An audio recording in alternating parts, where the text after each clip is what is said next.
ओम शांति। 19 फरवरी 2024 की मधुर महावाक्य। मीठे बच्चे, मैं सदा वाणी से परे हूँ। मैं आया हूँ तुम बच्चों को उपराम बनाने। अभी तुम सबकी वानप्रस्थ अवस्था है, अब वाणी से परे घर जाना है। प्रश्न: अच्छा पुरुषार्थी स्टूडेंट किसको कहेंगे? उनकी मुख्य निशानी सुनाओ। उत्तर: अच्छा पुरुषार्थी स्टूडेंट वो हो जो अपने आप से बातें करना जानता हो, सूक्ष्म स्टडी करता हो। पुरुषार्थी स्टूडेंट सदा अपनी जांच करते रहेंगे कि हमारे में कोई आसुरी स्वभाव तो नहीं है, दैवी गुण कहाँ तक धारण किए हैं। वो अपना रजिस्टर रखते हैं कि भाई भाई की दृष्टि सदा रहती है, क्रिमिनल ख्यालात तो नहीं चलते हैं। ओम शांति। रूहानी बच्चों प्रति जो भी वाणी से परे जाने लिए गोया घर जाने के लिए पुरुषार्थ कर रहे हैं, वह सभी आत्माओं का घर है। तुम समझते हो अभी हमको यह शरीर छोड़कर घर जाना है। बाप कहते हैं मैं आया हूँ तुमको घर ले जाने। अर्थ: इसलिए इस देह और देह के संबंधों से उपराम होना है। यह तो छीछी दुनिया है, यह भी आत्मा जानती है। हमको अब जाना है। बाप आया है पावन बनाने के लिए। फिर से हमको पावन दुनिया में जाना है। यह अंदर में विचार सागर मंथन होना चाहिए और कोई को ऐसा विचार नहीं आएगा। तुम समझते हो हम खुद अपनी दिल से यह शरीर छोड़ अपने घर जाकर फिर नए पवित्र संबंध में नई दुनिया में आएंगे। यह स्मृति भी बहुत थोड़ों को रहती है। बाप कहते हैं छोटे बड़े बूढ़े आदि सबको वापस चलना है, फिर नई दुनिया के पावन संबंध में आना है। घड़ी घड़ी बुद्धि में आना चाहिए कि हम अब घर जाने के लिए तैयारी कर रहे हैं। जो करेंगे वो ही साथ चलेंगे। जो अभी ईश्वर अर्थ करते हैं वो हो जाकर पद्मा पदमपति बनते हैं नई दुनिया में। वह लोग इस पुरानी दुनिया में इनडायरेक्ट करते हैं, समझते हैं ईश्वर इसका फल देंगे। अब बाप समझाते हैं वह तुमको अल्पकाल क्षण भंगुर मिलता है। अब मैं आया हूँ तुमको राय देता हूँ। अभी जो देंगे वह तुमको 21 जन्म के लिए पद्म होकर मिलेगा। तुम समझते हो बड़े घर में जाकर जन्म लेंगे, हम तो नारायण अथवा लक्ष्मी बनेंगे। तो फिर इतनी मेहनत करनी चाहिए। हम इस पुरानी छीछी दुनिया से जाने के लिए तैयारी कर रहे हैं। यह पुरानी दुनिया पुराना शरीर छोड़ना है। ऐसा तैयार रहना चाहिए जो पिछाड़ी के समय कोई भी याद ना आए। अगर पुरानी दुनिया व मित्र संबंधी आदि याद आए तो क्या गति होगी? तुम कहते हो ना अंत काल जो स्त्री सिमरे, इसलिए बाप को फॉलो करना चाहिए। ऐसे नहीं बाबा बूढ़ा है तब समझते हैं यह शरीर छोड़ना ही है। नहीं, तुम सब बूढ़े हो, सबकी वानप्रस्थ अवस्था है, सबको वापस जाना है। इसलिए बाप कहते हैं इस पुरानी दुनिया से बुद्धि योग तोड़ दो। अब तो जाना है अपने घर। फिर जितना वहाँ ठहरना होगा उतना वहाँ ठहरेंगे। जितना पीछे पाठ होगा तो पीछे शरीर धारण कर पाठ बजाएंगे। कोई तो 100 वर्ष कम 5000 वर्ष भी शांति धाम में रहेंगे। पिछाड़ी को आएंगे जैसे काशी कलवट खाते हैं, सब पाप झट खलास हो जाते हैं। पिछाड़ी में आने वालों के पाप क्या होंगे? आए और गए, बाकी मोक्ष कोई को मिल ना सके। वहाँ रहकर क्या करेंगे? पाठ तो जरूर बजाना ही है। तुम्हारा पाठ है शुरू में आने का। तो बाप कहते हैं बच्चे इस पुरानी दुनिया को भूलते जाओ, अब तो चलना है। 84 का पाठ पूरा हुआ, तुम पतित बन गए हो। अब फिर अपने को आत्मा समझ बाप को याद करो, देवी गुण भी धारण करो। बाप समझाते हैं बच्चे अपनी जांच करते रहो, हमारे में कोई आसुरी स्वभाव तो नहीं है।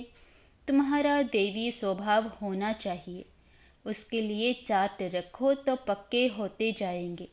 परंतु माया ऐसी है जो चार्ट रखने नहीं देती। 2-4 दिन रखकर फिर छोड़ देते हैं, क्योंकि तकदीर में नहीं है। तकदीर में होगा तो बहुत अच्छी रीति रजिस्टर रखेंगे। स्कूल में रजिस्टर ज़रूर रखते हैं। यहाँ भी सभी सेंटर्स में सबका चार्ट रजिस्टर रखना है। फिर देखना है हम रोज़ जाते हैं, देवी गुण धारण करते हैं। भाई बहन के संबंध से भी ऊंच जाना है। सिर्फ रूहानी दृष्टि भाई भाई की चाहिए। हम आत्मा हैं, कोई की क्रिमिनल दृष्टि नहीं। भाई बहन का संबंध भी इसीलिए है क्योंकि तुम ब्रह्मा कुमार कुमारियाँ हो, एक बाप के बच्चे हो। इस संगम युग पर ही भाई बहन के संबंध में रहते हैं तो विकार की दृष्टि बंद हो जाए। एक बाप को ही याद करना है, वाणी से भी परे जाना है। ऐसे ऐसे अपने से बातें करना, यह है सूक्ष्म स्टडी। इसमें आवाज़ करने की दरकार नहीं। यह तो बच्चों को समझाने के लिए आवाज़ में आना पड़ता है। वाणी से परे जाने लिए भी समझाना पड़ता है। अब वापस जाना है। बाप को बुलाया है कि आओ, हमको साथ ले जाओ। हम पतित हैं, वापस जा नहीं सकते। पतित दुनिया में अब पावन कौन बनाए? साधु संत आदि कोई पावन बना ना सके। खुद ही पावन होने के लिए गंगा स्नान करते हैं। बाप को जानते नहीं। जिन्होंने कल्प पहले जाना है वही अब पुरुषार्थ कर रहे हैं। यह पुरुषार्थ भी बाप बिना कोई करा नहीं सकता। बाप ही सबसे ऊंच है। ऐसे बाप को पत्थर ठीकर में कहने से मनुष्य का क्या हाल हो गया है। सीढ़ी उतरते ही आए हैं। कहाँ वह संपूर्ण निर्विकारी, कहाँ यह संपूर्ण विकारी। इन बातों को मानेंगे भी वो हो जिन्होंने कल्प पहले माना होगा। तुम्हारा फर्ज है जो भी आए उनको बाप का फरमान बताना। सीढ़ी के चित्र पर समझाओ। सभी की अब वानप्रस्थ अवस्था है। सभी शांति धाम और सुखधाम में जाएंगे। सुखधाम में वो हो जाएंगे जो आत्मा को बुद्धि योग बल से संपूर्ण पवित्र बनाएंगे। भारत का प्राचीन योग भी गाया हुआ है। आत्मा को अब स्मृति आती है, बरोबर हम पहले पहले आए हैं। अब फिर वापस जाना है। तुमको अपना पाठ याद आता है। जो इस कुल में आने वाले नहीं है उनको याद भी नहीं आता है कि हमको पवित्र बनना है। पवित्र बनने में ही मेहनत करनी पड़ती है। बाप कहते हैं अपने को आत्मा समझ मुझे याद करो तो विकर्मा जीत बनेंगे, और बहन भाई समझो तो दृष्टि बदल जाएगी। सतयुग में दृष्टि खराब नहीं होती। बाप तो समझाते रहते हैं, बच्चे अपने से पूछो हम सतयुगी देवता हैं या कलयुगी मनुष्य हैं। तुम बच्चों को बहुत अच्छे अच्छे चित्र, स्लोगन आदि बनाने चाहिए। एक कहे सतयुगी हो या कलयुगी, दूसरा फिर दूसरा प्रश्न पूछे। ऐसे धूम मचा देनी चाहिए। बाप तो श्रीमत देते हैं पतितों को पावन बनाने की। बाकी धंधे आदि से हम क्या जाने।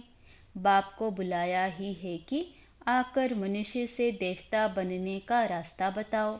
वह मैं आकर बताता हूँ। कितनी सिंपल बात है। इशारा ही बहुत सहज है। मन मना भव। अपने को आत्मा समझ बाप को याद करो। अर्थ ना समझने कारण गंगा को पतित पावनी समझ लिया है। पतित पावन तो बाप है। अभी सभी के कयामत का समय है। हिसाब किताब चुकते कराए वापस ले जाते हैं।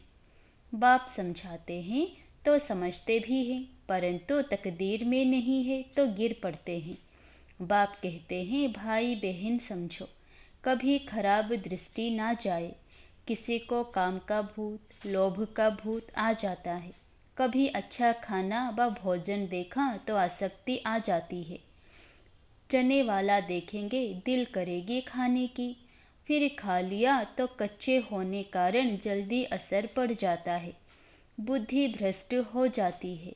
माँ बाप अनन्य बच्चे जिन्हों को सर्टिफिकेट देते हैं उनको फॉलो करना चाहिए। यज्ञ का जो मिले वो मीठा समझकर खाना चाहिए। जबान चलाएमान नहीं करनी है। योग भी चाहिए। योग नहीं होगा तो कहेंगे फलानी चीज़ खानी चाहिए, नहीं तो बीमार पड़ जाएंगे। बुद्धि में रहना चाहिए, हम आए हैं देवता बनने के लिए, अब हमको वापस घर जाना है। फिर बच्चा बनकर माँ की गोद में आएंगे। माता का जो खान पान होता है उसका असर बच्चे पर भी पड़ता है। वहाँ यह कुछ भी बातें होती नहीं, वहाँ सब कुछ फर्स्ट क्लास होगा। हमारे लिए माता खाना आदि भी फर्स्ट क्लास खाएगी, जो हमारे पेट में आएगा वहाँ तो है ही फर्स्ट क्लास। जन्म लेने से ही खान पान सब शुद्ध होता है, तो ऐसे स्वर्ग में जाने की तैयारी करनी चाहिए। बाप को याद करना है। बाप आकर रिजुविनेट करते हैं। वह लोग तो बंदर के ग्लांस मनुष्य में डालते हैं, समझते हैं हम जवान हो जाएंगे, जैसे हार्ट नहीं डालते हैं। बाप कोई हार्ट नहीं डालते हैं, बाप तो आकर चेंज करते हैं। बाकी यह सब है साइंस। बॉम्ब आदि बनाते हैं, यह तो दुनिया को ही खलास करने की चीज़ें हैं। तमो प्रधान बुद्धि है ना, वह तो खुश होते हैं कि यह भी भावी बनी हुई है। बॉम्ब्स जरूर बनने ही है। शास्त्रों में फिर लिखा हुआ है पेट से मुसल निकले, फिर यह हुआ। अब बाप ने समझाया है, यह सब भक्ति मार्ग की बातें हैं। राजयोग तो मैंने ही सिखाया था, वह तो एक कहानी हो गई, जो सुनते सुनते यह हाल हो गया है। अभी बाप सच्ची सत्यनारायण की कथा, तीजरी की कथा, अमरनाथ की कथा सुना रहे हैं। इस पढ़ाई से तुम यह पद पाते हो। बाकी श्री कृष्ण आदि तो है नहीं, जो दिखाया है स्वदर्शन चक्र से सबको मारा। मैं तो सिर्फ राजयोग सिखलाकर पावन बनाता हूँ। हम तुमको स्वदर्शन चक्रधारी बनाते हैं। उन्होंने फिर श्री कृष्ण को चक्र आदि दिखाया है। स्वदर्शन चक्र फिराएंगे कैसे? जादू की थोड़ी ही बात है। यह तो सब ग्लानि है ना, सो भी आधा कल्प चलती है। कैसा वंडरफुल ड्रामा है। अभी छोटे बड़े सबकी वानप्रस्थ अवस्था है। अब हमको जाना है, इसलिए बाप को याद करना है, दूसरा कुछ भी याद ना आए। ऐसी अवस्था हो तब ऊंच पद पा सको। अपने दिल से पूछना चाहिए, हमारा रजिस्टर कहाँ तक ठीक है। रजिस्टर से चलन का मालूम पड़ेगा, रेगुलर पढ़ते हैं वा नहीं। कई तो झूठ भी बोल देते हैं। बाप कहते हैं सच बताओ, नहीं बताएंगे तो तुम्हारा ही रजिस्टर खराब होगा। भगवान से पवित्र बनने की प्रतिज्ञा कर फिर तोड़ते हो तो तुम्हारा क्या हाल होगा। विकार में गिरे तो खेल खलास। पहला नंबर दुश्मन है देह अभिमान, फिर काम क्रोध। देह अभिमान में आने से ही वृत्ति खराब होती है। इसलिए बाप कहते हैं देही अभिमानी भव। अर्जुन भी यह है ना, श्री कृष्ण की ही आत्मा थी। अर्जुन नाम है थोड़े ही, नाम तो चेंज होता है जिसमें प्रवेश करते हैं। मनुष्य तो कह देते हैं यह झाड़ आदि तुम्हारी कल्पना है। मनुष्य जो कल्पना करे वह देखने में आता है। तुम बच्चों को बहुत खुशी होनी चाहिए। अब हम जाकर स्वर्ग में छोटे बच्चे बनते हैं। फिर नाम रूप देश काल सब कुछ नया होगा। यह बेहद का ड्रामा है, बनी बनाई बन रही, होना ही है, फिर हम चिंता क्यों करें। ड्रामा का राज अब तुम बच्चों की बुद्धि में है और कोई नहीं जानते सिवाय तुम ब्राह्मणों के। दुनिया में इस समय सब पुजारी है। जहाँ पुजारी है वहाँ पूज्य एक भी हो नहीं सकता। पूज्य होते ही है सतयुग त्रेता में, कलयुग में है पुजारी। फिर तुम अपने को पूज्य कैसे कहला सकते हो? पूज्य तो देवी देवताएं ही है, पुजारी है मनुष्य। मूल बात बाप समझाते हैं, पावन बनना है तो मामेकम याद करो। ड्रामा अनुसार जिसने जितना पुरुषार्थ किया होगा उतना ही करेंगे। अच्छा, मीठे मीठे सिकिलधे बच्चों प्रति माता पिता बाप दादा का याद प्यार और गुड मॉर्निंग। रूहानी बाप की रूहानी बच्चों को नमस्ते। धारणा के लिए मुख्य सार। पहला, अपनी पढ़ाई का रजिस्टर रखना है, अपना चार्ट देखना है कि हमारी भाई भाई की दृष्टि कहाँ तक रहती है, हमारा देवी स्वभाव बना है। दूसरा, अपनी जबान पर बहुत कंट्रोल रखना है, बुद्धि में रहे कि हम देवता बन रहे हैं, इसलिए खान पान पर बहुत ध्यान देना है। जबान चलायमान नहीं होनी चाहिए, माँ बाप को फॉलो करना है। वरदान, परखने की शक्ति द्वारा बाप को पहचान कर अधिकारी बनने वाले विशेष आत्मा भव। बाप दादा हर बच्चे की विशेषता देखते हैं, चाहे संपूर्ण नहीं बने हैं, पुरुषार्थी हैं, लेकिन ऐसा एक भी बच्चा नहीं जिसमें कोई विशेषता ना हो। सबसे पहली विशेषता तो कोटों में कोई की लिस्ट में हो। बाप को पहचान कर मेरा बाबा कहना और अधिकारी बनना, ये भी बुद्धि की विशेषता है, परखने की शक्ति है। इस श्रेष्ठ शक्ति ने ही विशेष आत्मा बना दिया। श्लोगन, श्रेष्ठ भाग्य की रेखा खींचने का कलम है श्रेष्ठ कर्म, इसलिए जितना चाहे उतना भाग्य बना लो। श्रेष्ठ भाग्य की रेखा खींचने का कलम है श्रेष्ठ कर्म, इसलिए जितना चाहे उतना भाग्य बना लो। अच्छा, ओम शांति।